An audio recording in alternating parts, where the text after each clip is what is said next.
Good evening, everyone, and thanks for joining us for Lambing Webinar Part 2. Hope you're all staying warm tonight. I'm Dominic. I'll be your host for tonight's webinar. A little bit about the project, stock sense before we get into it. It's a project run by the VFF and it's funded by the Cattle Compensation Fund and the Sheep and Goat Compensation Fund. And the project was established to help Victorian livestock producers maintain and improve animal health and welfare and Victoria's overall biosecurity status. We do this through a number of workshops. We have webinars each year, and we also have a website and a quarterly e-newsletter. So if you'd like to check those things out, there's a link to our website and also our email address and socials. We do have a couple of upcoming workshops which are listed there, and you can register by visiting VFF events.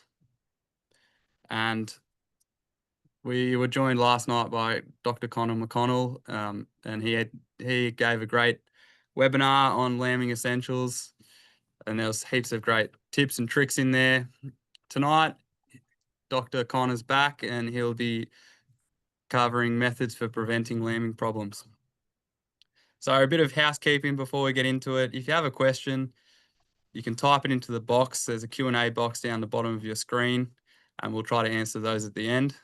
It was great last night. We had plenty of questions. And the presentation tonight will be roughly an hour, followed by 30 minutes for questions. And a reminder, we'll send the slides out to you via email, along with a link to the recording and a survey. If you could fill the survey out, that'd be great, so we could improve future webinars. I think I'll leave it there. Connor, stop sharing my screen. Welcome back. Thanks for joining us again. Yeah, thank you, Dominic. Good to, thanks for having us again, and thanks for the opportunity. You're welcome. No worries.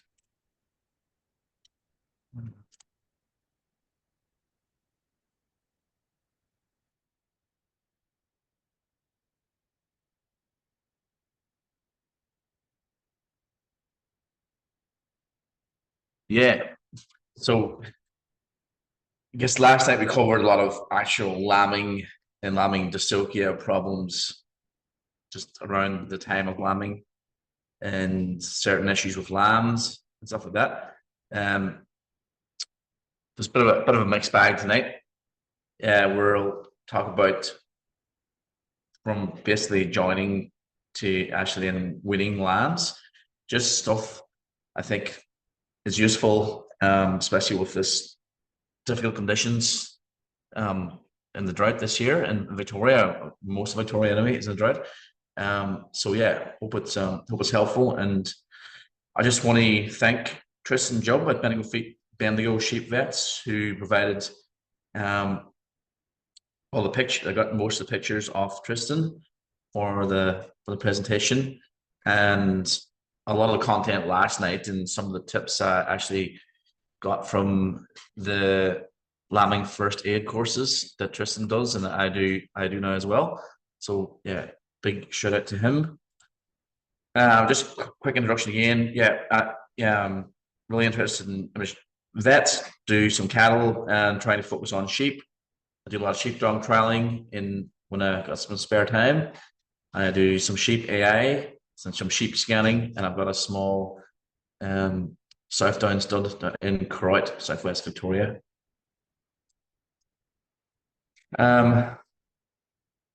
So I guess I was thinking about, I added this slide in this morning, thinking starting lambing problems, I guess, starts when the the type of ewe you're lambing, and I guess the rams you're going to use, and do they suit your farm, your property, and what are you actually trying to produce? Is it replacement ewes and lambs to kill, or is it used to sell for other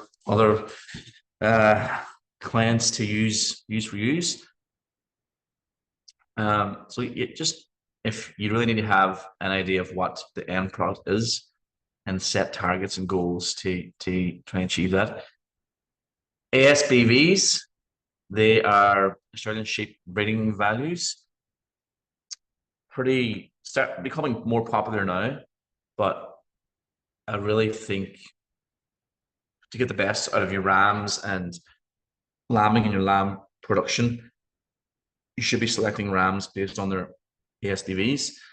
You don't have to use them 100% for your decision what ram you use, but they're definitely over time it has been proven that using the SPVs for different traits does work. Like for example, there's terminal sires that have better feed conversion ratios that are actually greedier and feedlots and will eat more grain and push in and be finished quicker. Just certain things like that. Lambing, low birth weight lambing or easy lambing traits in rams and etc. That's just an example. And if you don't know a lot about ASBVs, there's actually a great podcast on the Good Shepherd. It's Next Gen Agri, and they explains ASBVs. And Tim Goal at I think he's in Dubbo. His business called is for Flock's Sake. He's a sheep vet as well. He's got a somewhere on YouTube. He's got a really good podcast that explains ASBVs. Yeah, sheep should suit your system, and he's setting rams for example, ease of lambing, like are you choosing for feedlot lambs or replacement ewes, etc. Sort of repeat myself a little bit last night, but I want to go over just rehash this a little bit again. Body condition score is key to prevent a lot of issues around lambing. Hypocalcemia, preg tox, ewes and smothering, lambs that are too light when they're born. Generally, the ewe has a poor body condition score as well. So a tool to help you measure what body condition score the ewe is in at different stages of the year. And one time to check would definitely be before joining or after the rams come out or at scanning to sort of estimate and figure out how much feed you need or how much feed you need to introduce to keep those ewes at a correct body condition score. So you're not lambing skinny ewes and getting a difficulty. And I realize it's really tough this year. But compensatory feeding. I guess most of you will probably be compensatory feeding with grain or somewhat. So this is key to know how much grain you need and how much you're feeding them. So this is from Lifetime Wool. So it's a course that's been running for a fair while now. It's run by the Australian wool industry, and it's basically gets groups of sheep farmers together, and there's a facilitator, a vet, or a consultant that takes them through different tasks and learning outcomes on their farm. They travel around to each other's farms and go through things there. Really good resource, and would definitely recommend doing Lifetime U if you haven't done it or thinking about doing it. It's pretty good. So just where you measure the body condition score on a U is this where this guy's got his hand here, and this line on the U is just behind there. It's in that paralymbic fossa on the short ribs. You can't really do it correctly here because you can't feel the end of the ribs anywhere, the short ribs anywhere else. Then there's long ribs from here on in the thoracic cavity. So this is the best spot to feel for your body condition score. Excuse me. Yep. So the body condition score is a range from 1 to 5. A good average range, I guess, is somewhere between 2.75 and 3.5. That's a happy. That would be a pretty good conditioning score to have this year in this winter. 4 will be better, but with the conditions, if you can keep your ewes at a 2.75 or 2.5, then you'll probably doing all right. So how go say for a 1, the bones form sharp narrow ridge. Each vertebra can be easily felt as a bone under each on the skin, and there's only a very small eye muscle, and the sheep is quite thin. So that's for example of 1. And the short ribs, the end of the short ribs are very obvious. So when you put your hand on that, you feel them. Put your fingers over the edge of the short ribs. There, you can really feel as if you're just touching the bone itself. It's easy to feel the square shape of the ends. Use your fingers spread like 1 centimeter apart, and it feels like a fingernail under the skin with no cover, basically. I'm not going to go through all these, but just giving an example of how that is scored, and then gradually goes up. And at a 5, you can't feel especially the spine at all. There's so much flesh and fat there, where even at a 3, you can still feel the ends of the vertebrae if you push down, but it should be covered. Or at 2, you're probably feeling that edge pretty still a bit much. So yeah, if you can keep them at 2.75 and 3, yeah, or 3.5, that would be great. So again, body condition score is key marker for lamb survival. If you is in poor condition and it has lacked feed for a while before in the last trimester, she's going to have lighter lambs, less likely to survive. The brown fat in the lamb is going to be is not going to have enough to survive a cold night, and yeah, it'll perish. So yeah, lamb live weight at birth will have a huge factor in survivability. 2.75 to 3.5 is a good good range to have it in, especially in this year in these conditions with the drought.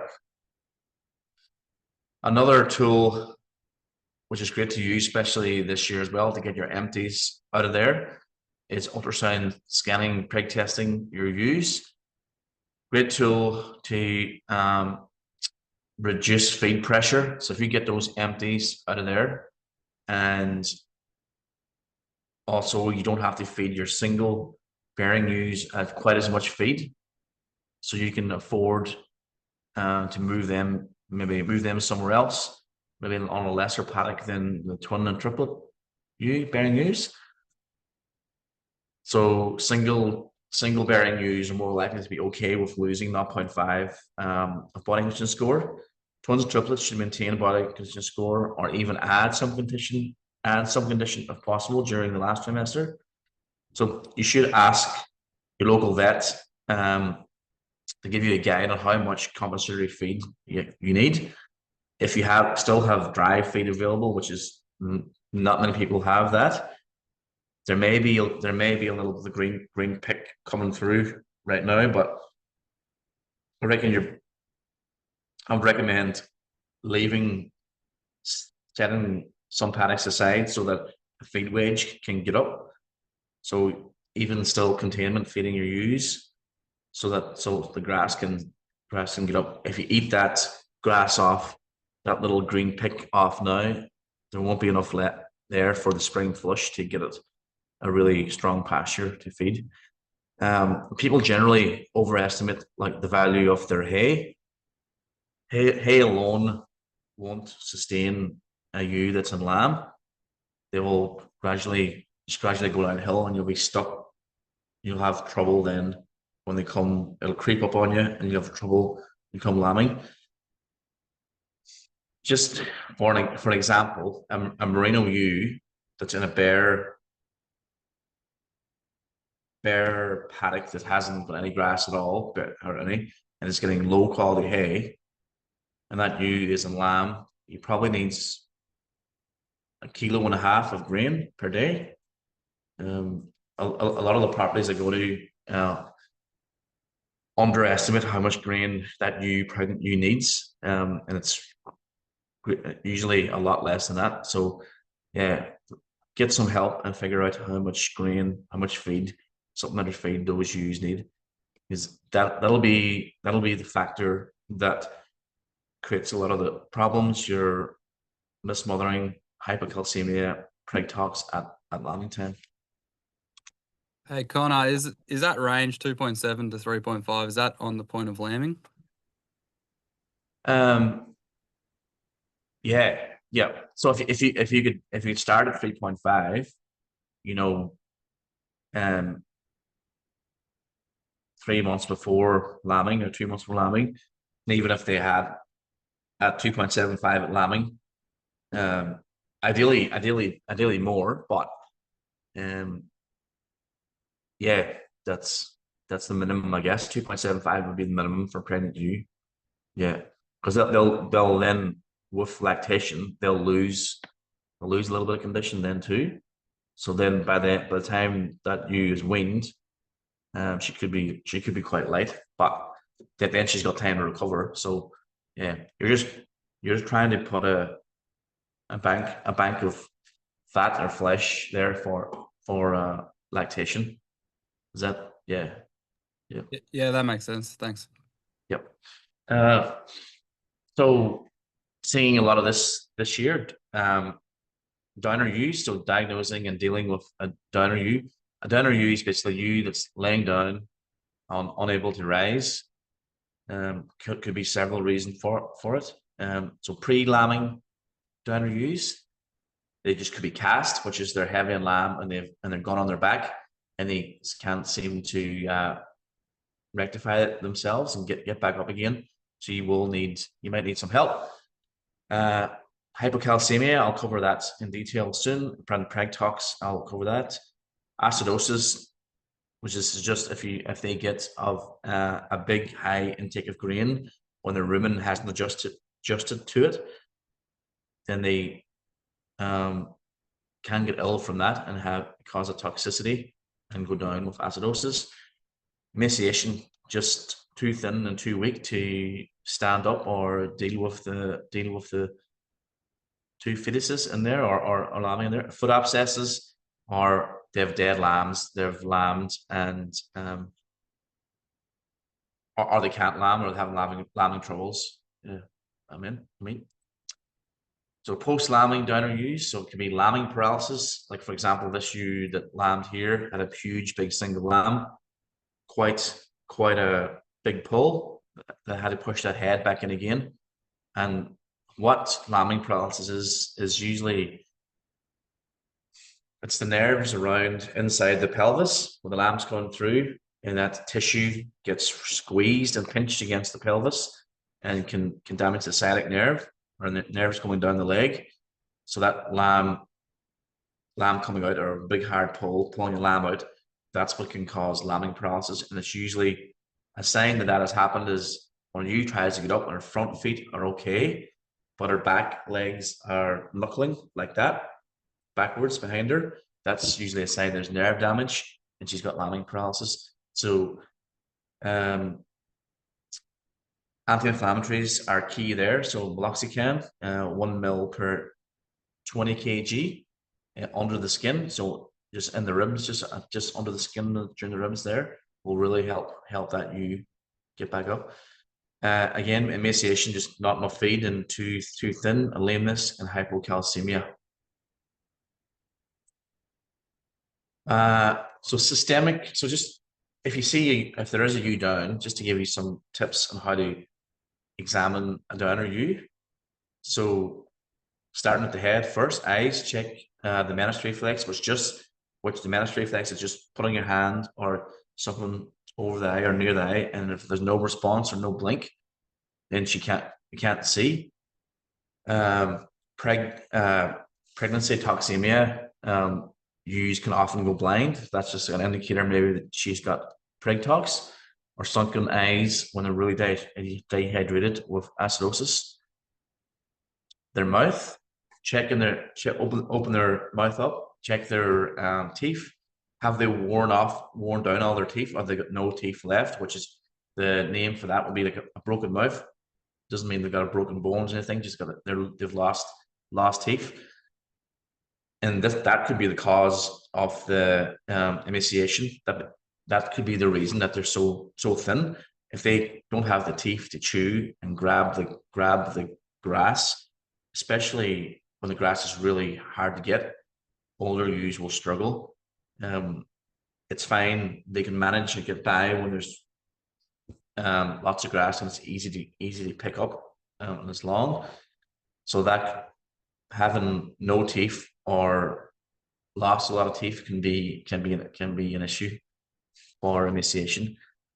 Breath, and acetone like nail polish remover smell suggests like pregnancy toxemia. So this is basically the ketones, the smell of the ketones coming back through in her breath. That's a sign that she's got preg tox. Front feet, look for swelling or smell indicating foot rot, abscess, or foot rot. Body condition, check is she really skinny, she's really thin, or she's over fat, which can also cause preg tox. And pull the wool. If you just grab the wool and a tuft of wool just comes out in your hands, and that's a wool break, called a wool break, and which is an indicator that the ewe's got pregnancy toxemia. Keeping going with the examination, go down to the abdomen.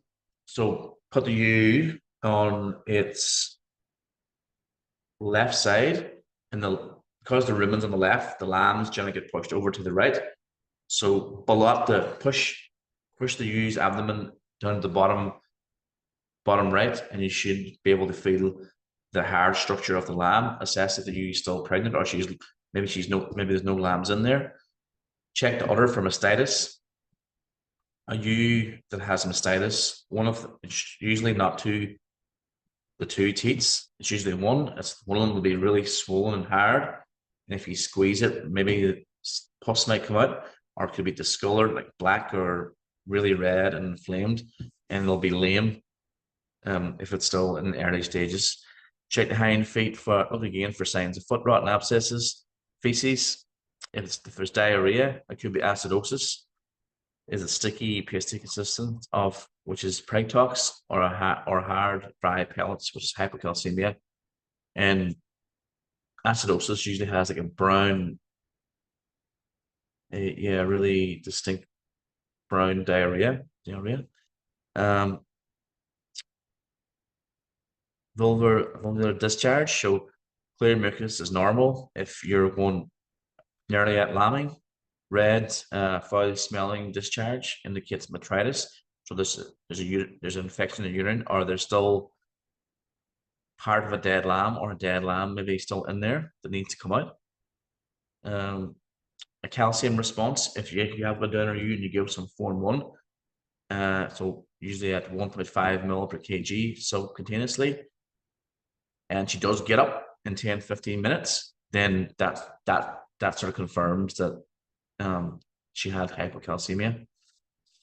Just some examining tips and tricks to if their ewe is down, how to differentiate what's what. So pregnancy toxemia, it's a metabolic disease, also known, so often called twin lamb disease. So it occurs when ewe's nutrition is inadequate for last month of pregnancy. Can happen. It's interrupted feeding intake for 12 to 24 hours, like when you yard them or you're shearing or twitching. So basically, the ewe goes into ketosis because there's a high demand from the fetus. Usually, it's a twin-bearing ewe. Ewes in body condition score 2 or less are at greater risk because they've got less reserves. Lameness can be a contributing factor. So that's just when you can't move around enough to get enough grass or get to the trough or get a root, and then gradually loses weight and then goes into ketosis. Overconditioned fat ewes, pregnant toxemia, not as common. But this, what happens here is um, the ewe, if the ewe is overly fat, is or about to score 4 or more, and then there's a high demand in the last trimester from the lambs, it starts activating and moving that fat to be used, and that's actually then there's so many ketones it causes a toxicity, the preg tox. Not as common and not. I don't think there'll be many people with that issue this season. Toxemia usually appears as a continuing outbreak over 2 to 3 weeks. Usually separate from the mob, hold their head low and act depressed. They don't graze and like they're easily approached. They have absent menace reflex, so you'll put your hand over their eye or go to touch their eye. There's no reaction or there's no reflex. They have acetone breath, so smell of like ketones, like a sweet smell from the breath. They've got a wool break. You'll grab their wool to pick them up or move them, and it'll just come out in your hand. Sign that they've got preg tox. They have scant, dry, sticky yellow feces. Treatment is ceton, which is basically glucose, 50 ml orally via catheter tip syringe. So this is a catheter tip syringe right here. You don't basically gives you a glucose energy boost. You're not actually like drenching the ewe like you would with drench for worms. You're just putting the end of that syringe, the nozzle end, in just past the corner of the lip into that pocket, and then tilt her head up and squeeze it in and wait for her to swallow and just gradually push it in. You're not pushing it down to the background. Here, I was already in the slide, sorry. Administer slowly into the cheek pouch and keep the ewe's chin slightly elevated to encourage swallowing. Do not drench directly down the throat. If unable to stand, you should consider euthanasia with a captive bolt. It's very time dependent and how bad of a case it is and how thin they are. But if you've tried the treatment and give them hypocalc and give them form 1 as well, and have been nursing them for a while and they're not getting up and they look like they're deteriorating, the best option may be euthanasia. They may not. Sometimes they go beyond the point of recovery. And if you know that you is at lambing, due to lamb, or isn't quite opened up for lambing, but very close to lambing, you can do an emergency cesarean. So what you can do here is euthanize the ewe first, captive bolt the ewe, and you have some time because the ewe's heart is still going for a minute or two after you euthanize her, captive bolt. She can't feel anything. Open her up on the right hand side and feel for the uterus. Open that up and get the lambs out. You do act quickly, but don't have to rush. The lambs will be okay. But just be careful with a really sharp knife and make sure you know how to use a captive bolt before you do that. Lambing paralysis, covered that briefly already. Unable to stand on the hind limbs due to pelvic nerve damage from a difficult birth. They try to get up on their back feet, but they knuckle, they drag their hind legs a little bit. So treatment is meloxicam, 1 ml, 20 kg, and try and lift them up. If you can get them standing on that legs, it really helps helps them to get going again.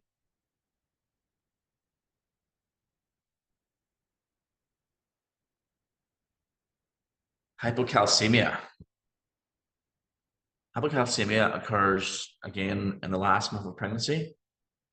High risk when ewes are feeding a lot of grain. So there's no calcium, not very little calcium in the grain. Usually sheep in general get calcium from green grass, green vegetation.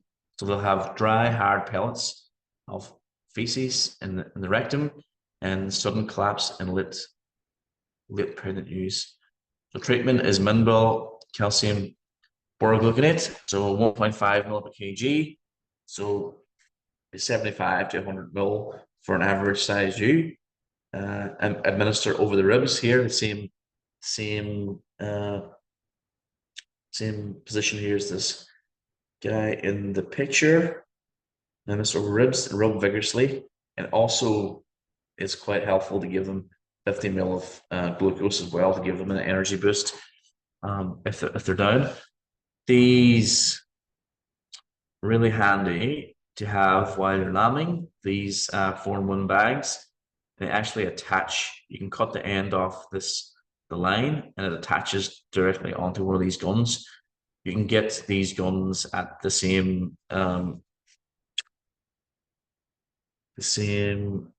online store as where I recommended last time to buy the lambing gear. They sell these as well, and you can you can leave this. This will probably do 2 or 3 ewes or more, maybe 4. So you can use this again and again. Just leave it on attached. Just leave it in the buggy or the ute. So it works quite well. Prevention. Put out lime, that's where the calcium is. So lime, Cosmag, salt. A ratio 40-40-20. If calcium is your main issue, you can just go lime and salt 50-50. You can buy your lick blocks in the your local hardware store or whatever. Probably more expensive to do it in the licks. Lime's pretty cheap and salt's pretty cheap and Cosmag's pretty cheap. And you just mix them together in a drum and leave it out with the ewes. Yeah, that's really all we need. So avoid husbandry tasks if not essential and high risk mobs. So twin bearing ewes that are in poor condition, try and have those jobs done before that last trimester, and avoid or do them in smaller mobs. You don't want them. You want to minimize the amount of time they're off feed to reduce the risk of hypocalcemia. Yeah. Usually the big outbreaks happen after or during or bringing them to the yards and they start going down, or they're under some kind of stress. That's what tips them over the edge, generally. Acidosis, basically grain poisoning. What you'll see, they'll notice that can be laying down, sunken eyes, grey, brown, sweet smelling liquid diarrhea. They'll have undigested grain in the feces as well. Sheep will digest fully non-crushed grain, whole grain. If they're getting the right amount, you shouldn't see it in the feces at all. It should come out, or you can see it in a digested form. If they're struggling to get up or they're lame in multiple limbs, that's generally a sign they've got laminitis from the acidosis. So this is just inflammation, swelling of the blood vessels around the legs, and it causes pain. So and they can't. It's basically like founder in horses as well. You can drench them with bicarb to reduce the acidity in the rumen. And if they're really bad and not responding to any and not moving and very depressed, you should consider euthanasia in the really extreme cases. Sheep seem to handle whole grain a lot better. That's less risky than pellets. Pellets are already ground up, and there's a very quick release of sugar, of starch, and that's usually what tips them over the edge. Pellets grain, whole grain is slightly safer. Be careful if you do run out of whole grain and change to pellets, which has happened recently a fair bit when people run out of grain and buying pellets now. They switch them over from one to the other straight away. There should be an overlap period where you mix them in together, and then there's a big difference between whole grain amount of starch you get and eating a pellet. The starch and sugar is just released very quickly. Eating a pellet, it's already ground down to a fine dust once you start chewing on the pellet. It's just something to be mindful of.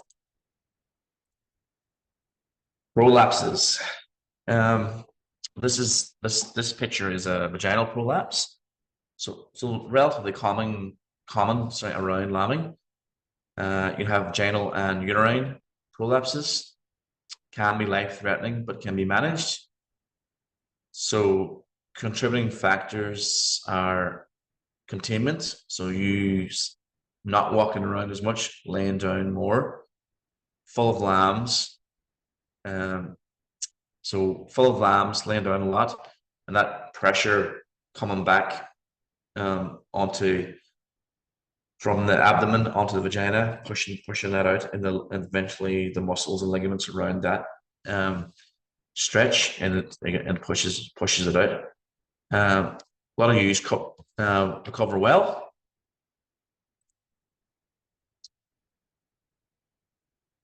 Vaginal prolapses increased abdominal pressure from growing lambs. Can kink ureter. So to treat it, touch you gently and try not to damage, to knock the prolapse tissue against anything. Clean with warm water. Try not to use like Clorox or those really tough antibacterial thing. It's quite sensitive tissue. So you possibly could use like a natural soap, like maybe a goat's soap or something like that. That's very mild on it. So then once you've cleaned it, put lots of lubricant around, spread it all around that soft tissue that's protruding out. Using obstetrics lube, and use your palms, your hands, or your fingers closed to push carefully and massage that back in. Generally, most of the time, with it out like this, with prolapsed, that you can't urinate. So she's actually, when you start manipulating it back in, she'll start straining, and it can be, so you got to not put pressure on while she's straining, and go in between the waves of her straining. So you put less pressure and less liquid to put your fingers through that soft tissue. So take time to massage it back in correctly to position. It may take 10 to 30 minutes to get back in, and so work between the contractions. So you may urinate after it's put back into the correct spot. So it can be quite a buildup in a bladder, so it can come out quite ferociously. So you gotta watch where your head is when that happens. And position's important. You can use these ropes. So can be 2.5 meter rope with 2 loops on the end above the hocks.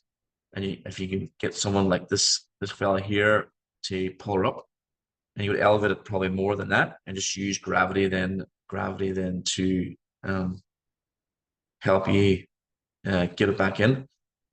Do the same thing, give it a clean, and put lots of lubricant on there, and massage it back into position.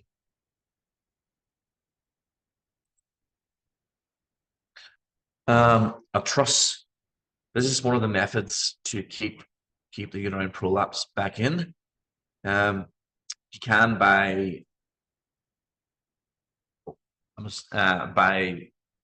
proper trusses specifically made for that for it. I just use a homemade truss just from some strap from Bunnings. So you need a 5 meter of 25 millimeter wide strap. Um, there's other photographs. So first of all, you get the gear strap around the chest. So you get the 5 meter strap, you uh, overlap it. So you get two ends, the two ends, they're the same length. Go around the chest, then down the spine, down, make, tie a knot here on top of the hips, Then you go down each end, each side of the vulva, sorry, each side of the tail, down outside of the vulva, and you cross over below the vulva. Then bring each end forward between the other and the opposite back leg, and bring the ends in off the back legs and tie each one off the section of the strap running along the backbone. Come back up here, and there's more photographs here. It comes around this way, and I'll just go to a photograph. I'll come back to that last slide. This is an example of one that that's made specifically. You can buy. I'm assuming you can buy it online on eBay. I've never bought one, but I know they use them quite a lot in Europe. That's one example of one there, and I'm sure there's instructions. So the truss must be tight and left on for 2 days, then removed, and hope if the prolapse recurs, then reapply. You got to monitor closely, watch closely for signs of impending lambing, and loosen or remove the truss before lambing begins. So permanently identify the ear tag, the U, so ear tag, cable tie in the existing ear tag, or by EID, so electronic identification, for calling for vaginal prolapse is likely to reoccur at next lambing. Yeah. So veterinary options are, if the vet comes out to do it, they may use a Brunner needle, which is they put a stitch through the vulva, or a mattress stitch can be applied under an epidural and synthetic, and if necessary. So that's how a vet may do it. These trusses work quite well once you've had some practice putting them on. They're not they move around quite well, and I have seen you use lamb through them. They're cheap, and I do lambing first aid courses.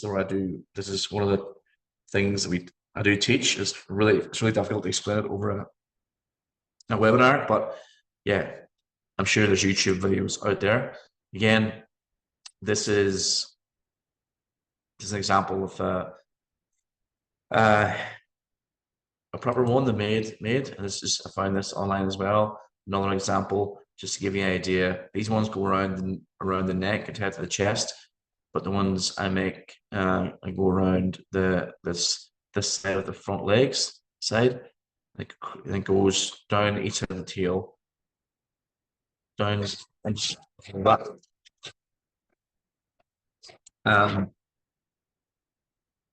These plastic inserts are another option. I've never had any really great success with them. Basically, what happens is this protruding part here goes, once you put the vulva, the vaginal wall, vagina back in again. You insert this into the vagina, and then tie these ropes around to the wool. Very difficult to get it and tie it so that it's flush and level. And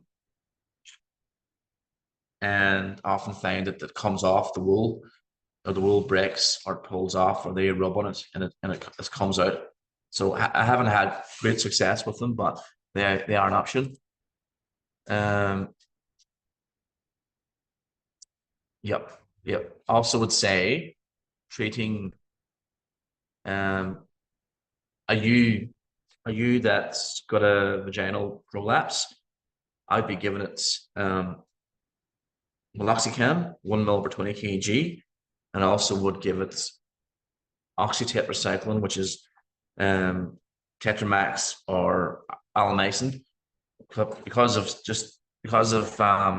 meloxicam for the pain relief and anti-inflammatory effects, and also the oxytet for just being dirty and putting your hand in there, and they can get quite dirty if they're after being out for a day or two. So yeah, I definitely recommend using some antibiotics. Uterine prolapse. So uterine prolapse is post lambing. Uterine prolapse are recognizable by a bag hanging from the vulva with 70 to 100 brown button-like structures on it. So these are the like cotyledons. This is where the afterbirth would have been the placenta would have been attached at lambing, and this is what the inside of the uterus would look like. There occurs after lambing when flaccid uterus follows the lamb out and everts through the vulva. So it's basically like your sleeve turning inside out, comes back in again. It's an emergency and preferably should be treated by a veterinarian. Outcomes are usually good with prompt care, including including them getting back in lamb and not prolapsing again. So handle with great care. The prolapsed uterus is delicate and may contain intestines. So any rough handling can cause living damage. Elevate the hind end. Use that rope system or a tractor or a pulley system. This helps reposition the uterus and reduce the pressure. A hind end hoist or slope can assist. Unsure for full inversion. The uterus must be completely inverted after placing it. Insert a glove lubricated arm up deep into the uterus, usually up to the elbow, and gently unfurl the horn. You just push it out. It's like basically putting your hand into a large sock that's been inside out. You're putting it back in through the correct way. And gently unfurl the horns at the uterus with your fingers. If this isn't done, the uterus is likely to prolapse again. So it's still bunched up in a ball and it's not in the correct position. So that weight of it being in the ball can make it come back out again. No need to stitch if fully inverted.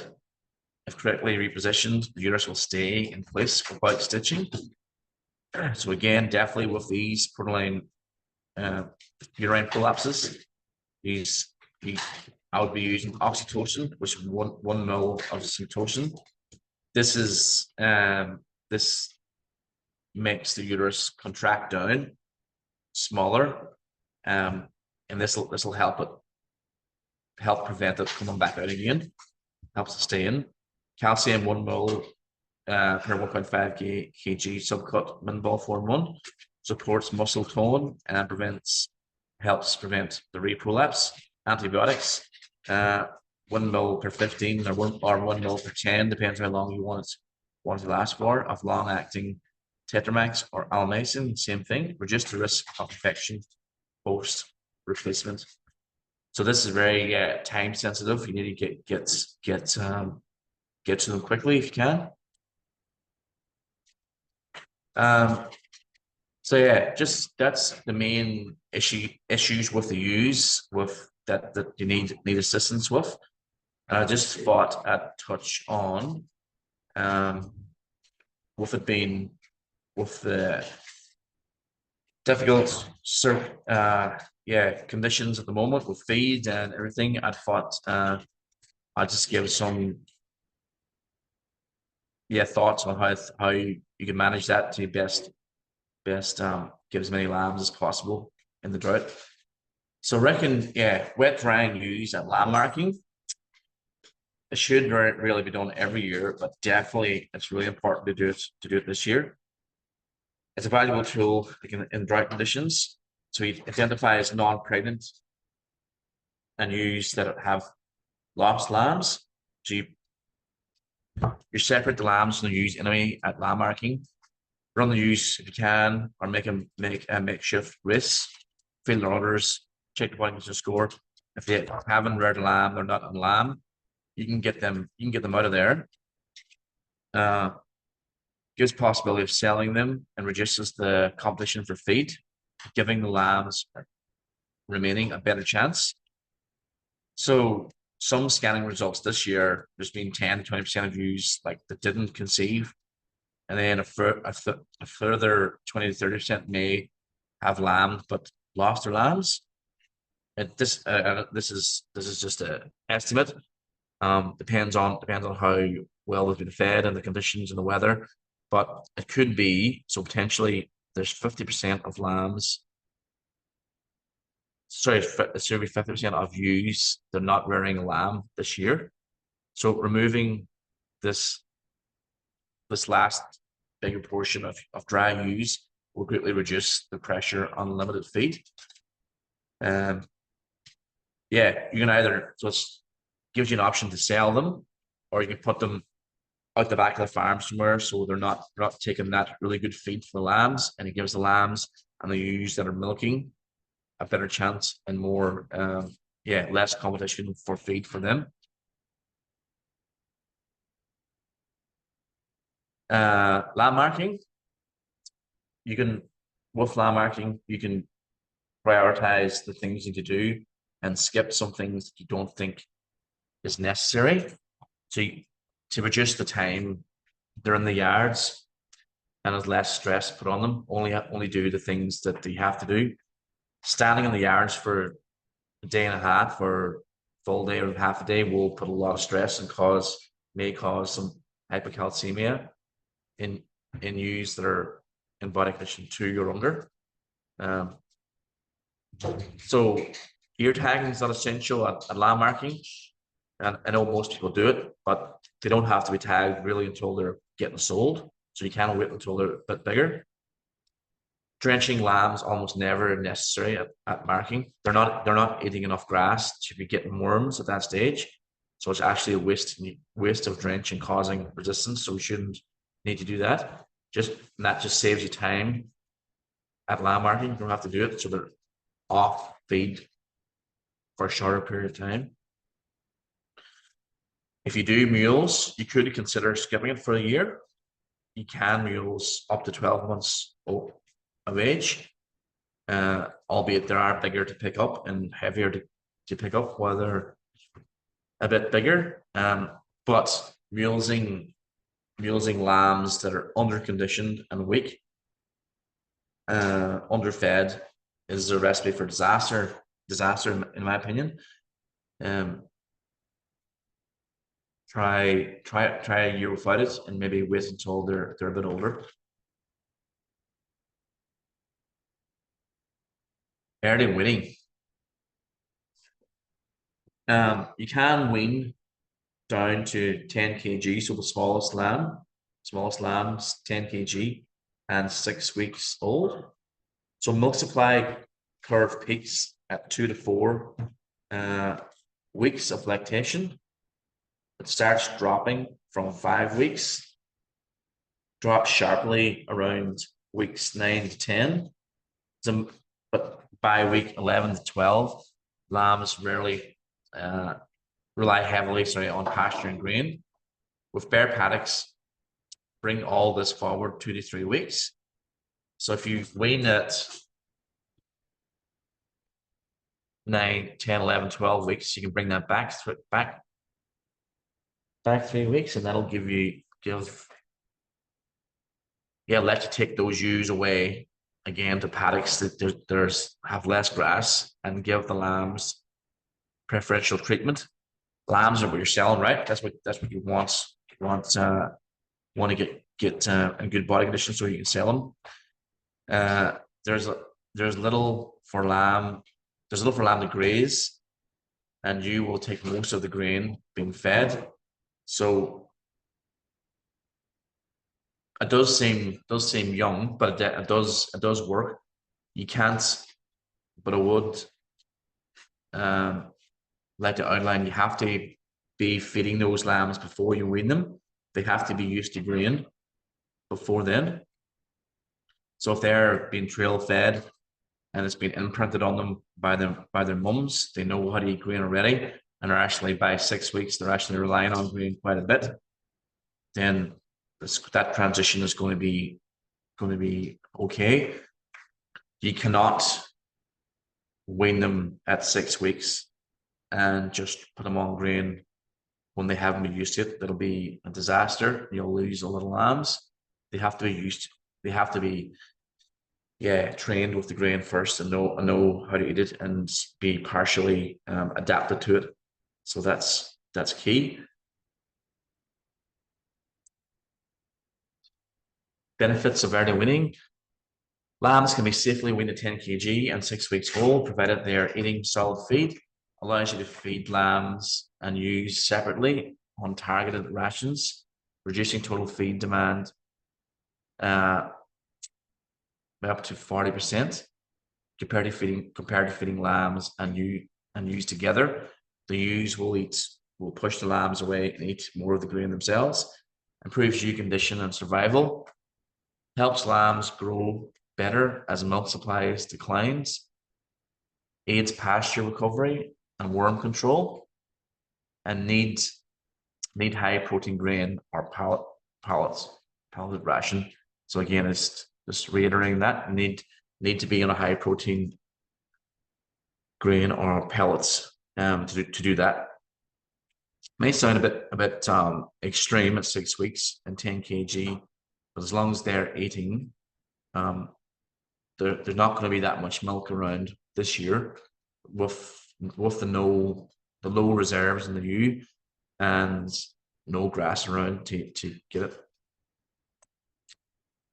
Other points, selling light conditioned ewes in wool, not post shearing.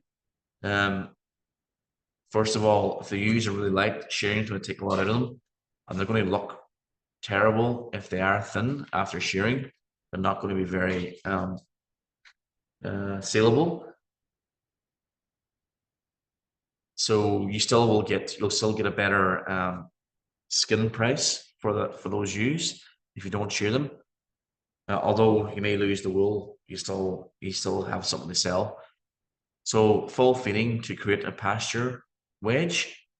This is basically thinking about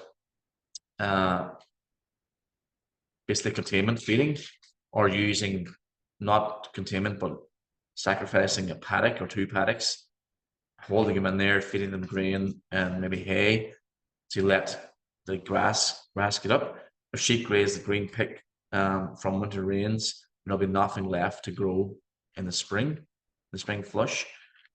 It's just creating a feed wedge so that you're going to have grass in the spring to put lambs, hopefully, that are on their way up, and then you can finish them on the grass, which is the cheapest way to get lambs to slaughter. And the silver lining is that lamb price is really good at the moment. It looks to be it's going to stay there hopefully for a while, and that's the one silver lining we have out of the drought at the moment. So yeah, that's just some of the thoughts I've had and some of the things I've been telling some of the sheep clients I've been working with is to wean early and get the lambs off so we can prioritize their feed. That was it. And thank you for listening. And if anyone wants to do the lambing first aid courses, we do them in groups at someone's farm.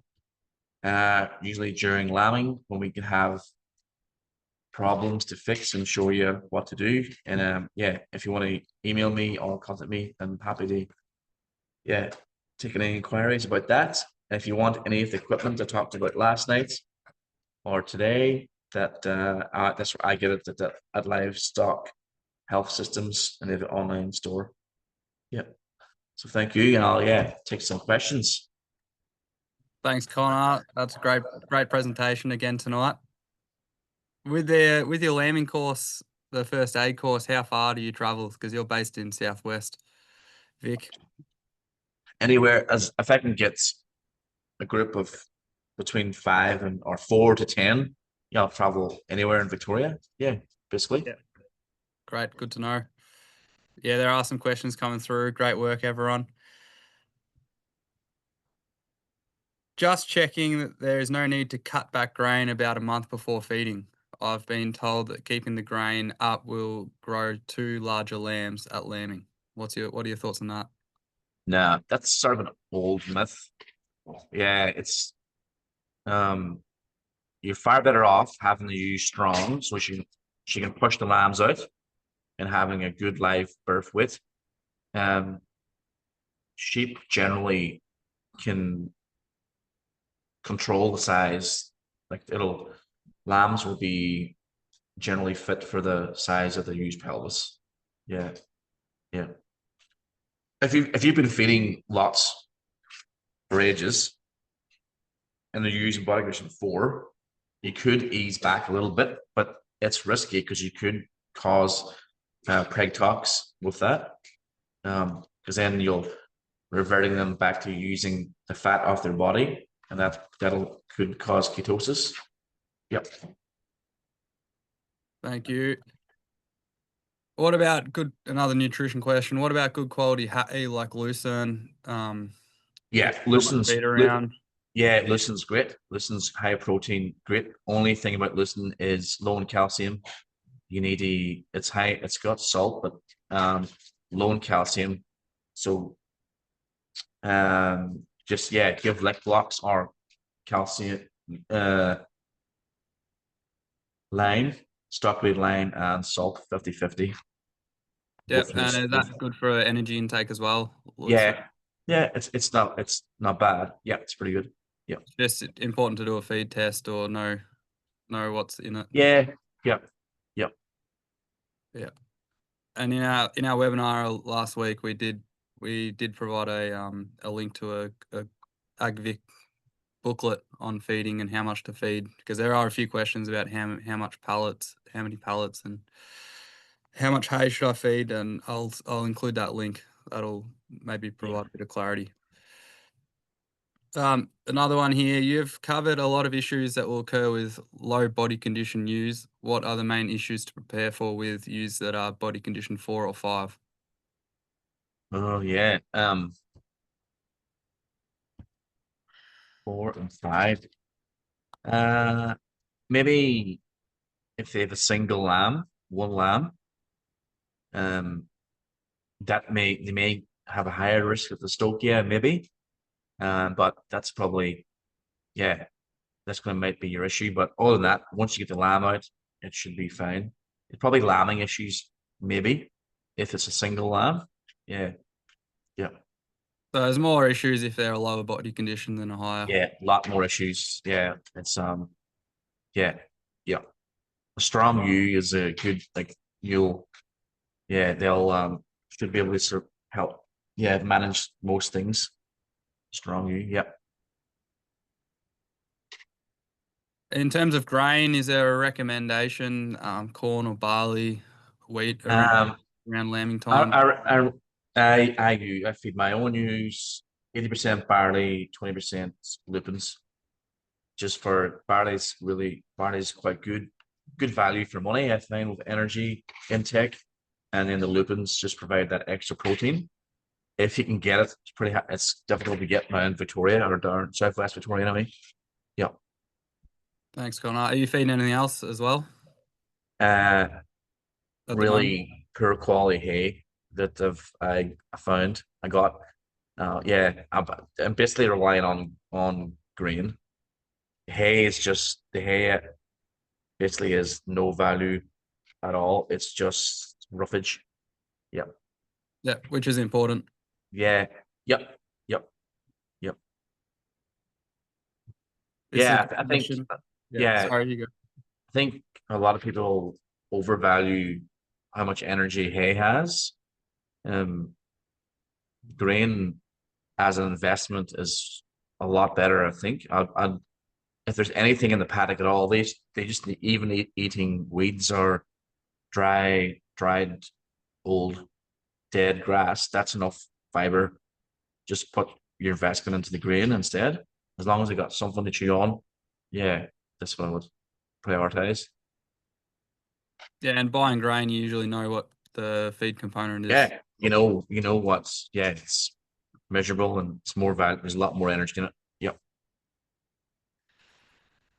What happens if you misdiagnose and treat a ewe with the incorrect medication? For example, if she is calcium deficient and you treat with ceton for preg tox, or vice versa, will there be any adverse effect? Nah, nah, pretty safe. Calcium, yeah. If they use down, you can't go wrong with giving them ceton and 4-in-1 calcium anyway, because it both of them will help them. If it's not hypocalcemia, um, all you've done is give her a little bit extra calcium. She'll be depleted a little bit anyway. It might not be what it caused her to go down, but you're pretty safe with any downer you in that matter. Give them 4-in-1 and ceton. Yep, yep. Thank you. Is Cosmag dolomite, or last night I think you said builder's lime, or was it garden lime? Salt, Nah, stock. Definitely don't use builder's lime. Stock grade lime.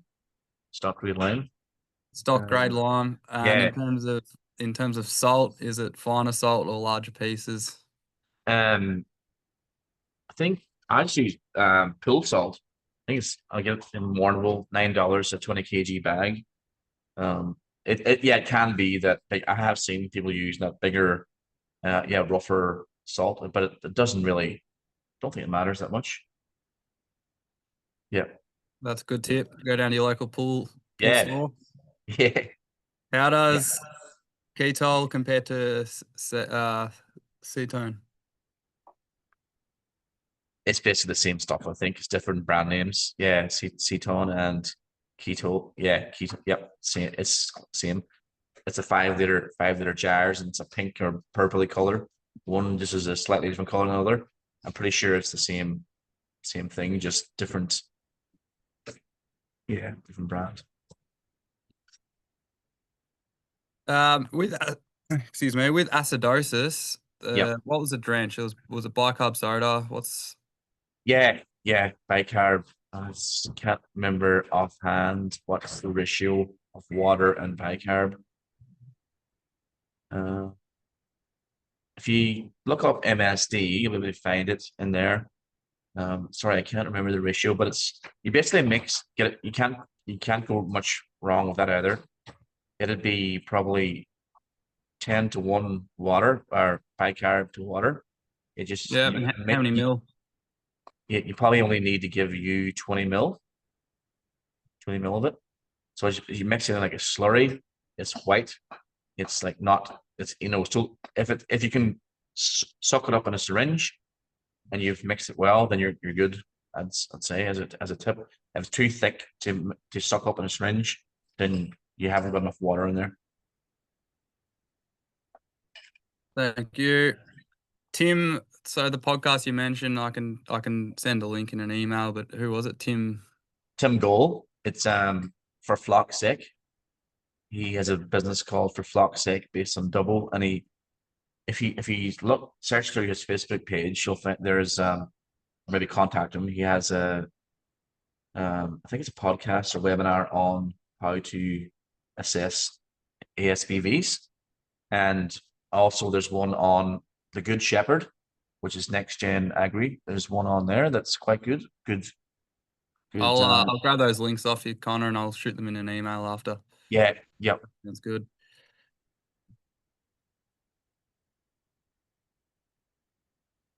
Feed test. The hay is so hard to find at the moment. Is getting a feed test necessary? Um, I don't think I don't. Yeah, no, I don't think it's necessary. If you're feeding grain anyway, I think hay is really just your fiber scratch factor. If that's if you're feeding grain. If you're not feeding grain, then yeah, I would if that's what you're relying on energy, I'd definitely be getting a feed test. Yep, yep. Another one with the lime, can you just leave it out and they have it as they like? How does that work? Yeah, yep. Salt and lime, leave it out, and they'll generally, if they've been depleted of calcium, they'll go hard for a little while at it, and for about 2 or 3 weeks till, and then they'll ease off, and it'll yeah, yep. Another one with the hay, there are so many types of hay, grass hay with ryegrass, native grasses, clover, mixed, teff hay. What is there a recommendation? What's the best? Is it based on the food Clover, list? clover hay is pretty good. If you had a choice, if you have, yeah, clover hay is good. Yeah, lots of sugar and stuff in the clover. Cheap. Yeah, I love clover. I love clover. Good. It's a bit different, but Q fever is that an issue around getting vaccinated for Q fever around sheep, or is that more cattle? Yeah, yeah. Probably should have had that in introduction slide yesterday. Yeah, hygiene is important, I guess. If you haven't had your shot, Q fever shot, could get possibilities from the fluids, lambing fluids or whatever. Yeah, Or visit your doctor and ask about that if you're looking at yeah, Q fever. yeah.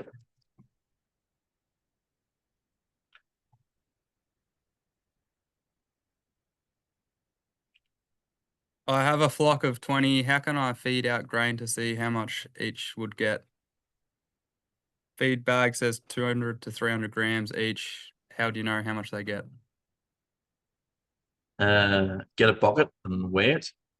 Weigh how much grain is in a bucket, say, and then go back from there. You can buy those little digital um, weigh scales that for weighing your um, suitcase for going on for traveling overseas. I use one of them and I weigh the bucket and I say, so you're probably getting up to, say each you is getting a kg a day. So you need 20, yeah, like a kilogram a day. But you definitely wouldn't introduce that straight away. You'd probably only be 200 grams initially, and then gradually over 2 weeks go up. But you may not need that amount. It depends what you're feeding, and yeah, yeah. With the early weaning, you said after 6 weeks to have a grain or additional feed rather than milk. How early do you need to lead those? What's the lead time for something like grain and hay? I would start it straight away as soon as they're born. Yep. I would have the grain available, so you can do so you can do if you're trail feeding the ewes anyway, the lambs will pick it up. Will get used to the imprint on the grain. Or if you're putting out a creep feeder, um, then I would have it out straight away, so they're getting used to it. Yeah, So they're learning from their mums. yeah, That's yeah. the That's reason. they're learning from their mums. Yeah, how to eat grain. Yeah, you definitely should not wean them at 6 weeks if you haven't already gotten them used to grain. That's a big no. Definitely do not do that. You have to be on the grain already. So that's like you've sort of changed the rumen already. Um, you have to have them on grain first before you do that. It's not really a common practice, but for years like this, if you have struggling to have feed, that's can work well. Yep. With the prolapses, why can they recover and not have further issues with one but not the other? Yeah, it just seems to be a different. The uterine prolapse is a lambing happens from a difficult birth.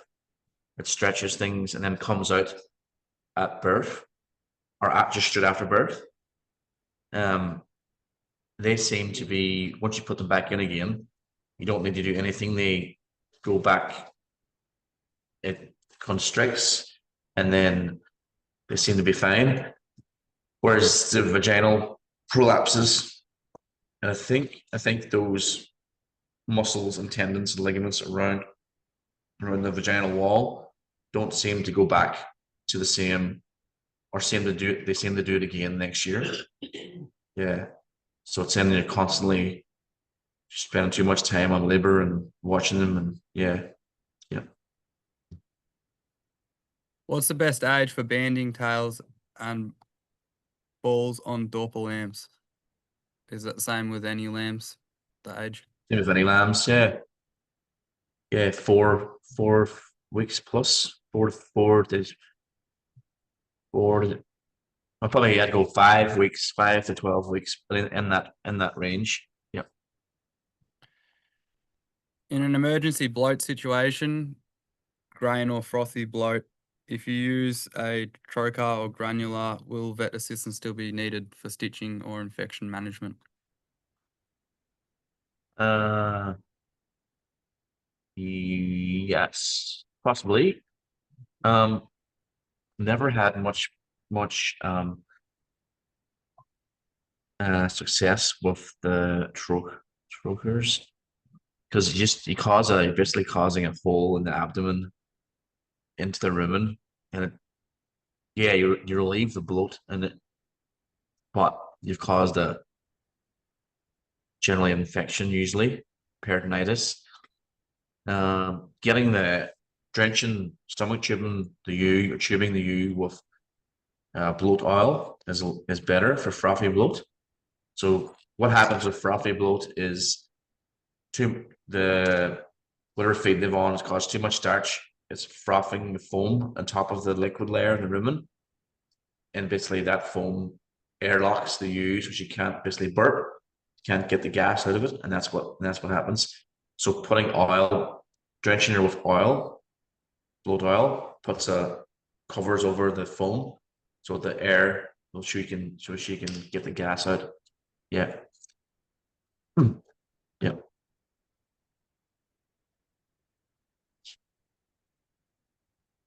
What oil for frothy bloat? Uh, there you can buy bloat oil in a lot of like the animal health store, like hardware animal health local stores. It's probably for sale in that paraffin oil. Paraffin oil is quite good actually. That's the word I was looking for. Paraffin oil is fine. Yeah, to use. Great. Another bloat question. In bottle-fed lambs, what is the best approach to relieve the bloat? Bloat oil Uh, or bicarb soda mix? What do you think? the best option is not to have potting lambs, but um, I guess I think the whole different presentation potting lambs, but um, I think they don't do that well with the milk powder or blister. There's actually too much fructose in it. To really rear potting lamb well, you actually need to make yogurt and mix it with the milk, because it's a whole, yeah, bigger issue. Potty lambs are quite difficult, but yeah, you got to make a homemade yogurt and add that to the milk. Yeah. And one more nutrition question here. Blackface suffix. What weight of pallets per day for a pregnant ewe with twins over winter? But what's it? Can you? I was reading a different question. Sorry. The Yeah. blackface suffix, like how much, just off the top of your head, a ballpark for the weight of pallets per day for a pregnant ewe with twins? Oh, so pellets are more dense. So you'd probably be getting up to close to a kilo, maybe 800, yeah, grams a day. Yeah, but over at you couldn't give that to you straight away. I'd start with 200 or 150, and then gradually every 3 or 4 days go up 100 grams. Yep. Yep. Yep. Might be worth talking to a ruminant Yeah, nutritionist. I can't off my head. There's you. Yeah, what? Yeah. So a merino ewe can eat wool and lamb is not getting any or very low quality hay. Would need 1.5 kilos, but that's just whole grain. Pellets are a lot more dense energy packed into them. They're already ground down. Yeah, Slightly less. yeah. A couple of ewes with cracked hooves. What could I put on them? They are quite to handle. You trim back the crack, trim back the hoof around the crack, and it'll grow back to be a hopefully grow back to um,